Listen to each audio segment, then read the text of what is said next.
शुभ संध्याकाळ सगळ्यांना. कशा आहात सर्वजण? मजेत ना? मी कांचन आपल्या मिनी ब्लॉगमध्ये तुमचं सगळ्यांचं स्वागत करत आहे. हे संध्याकाळच्या वेळेस आम्ही बाहेर निघालो होतो अचानक भाऊ वगैरे सगळे आले, तर त्यांनी ठरवलं की आपण जाऊ बाहेर म्हणून. तर आम्ही कल्पतरू ह्या हॉटेलमध्ये गेलो होतो फर्स्ट टाईमच गेलो या हॉटेलमध्ये. पण खूप छान व्ह्यू होता मुलांसाठी खेळण्यासाठी खूप जागा होती. आणि आपला देवराम ताजेत उतरतच नव्हता. त्यानंतर इथं आई बहिणी सगळ्यांनी ऑर्डर दिली होती अगोदर स्टार्टिंगला मंचुरियनची. आपल्या रामला मंचुरियन खूप आवडतं, म्हणून तो स्टार्टिंगला अगोदर मंचुरियनच खायला बसला. तिथे इतकी खेळणी होती, त्याचं सगळं लक्ष फक्त बाहेर तिकडं खेळण्याकडे जाण्याकडेच होतं मस्तपैकी ऑर्डर वगैरे दिली भाज्यांची, रोटी वगैरे सगळ्यांनी जेवण वगैरे केले. आणि खरंच एकत्र आल्यानंतर खूप मजा येते सगळे असल्यावर एकत्र. त्यानंतर आम्ही मस्तपैकी लहान दिवस आम्हाला आठवले.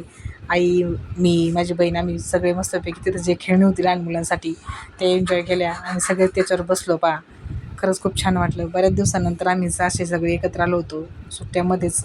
बहीण वगैरे सगळे एकत्र येत होतं. आपली परी पण मस्त एन्जॉय करत होती परीने पण झोका खेळा इथं. त्यानंतर संध्याकाळी आम्ही म्हणजे जेवण वगैरे झाल्यानंतर निघालो. तर बाहेर जे वॉचमन काका होते त्यांनी आपल्या रामसंग थोड्याशा गप्पा वगैरे मारल्या. आणि आपला देव गाडीत बसून कसा सगळ्यांना बाय करतोय. आणि रामसुद्धा निघायच्या वेळेस ते वॉचमन काकाला बाय वगैरे करत होता. नंतर आपल्या रामची बडबड गाडीत. भांडणं करते. काय करते?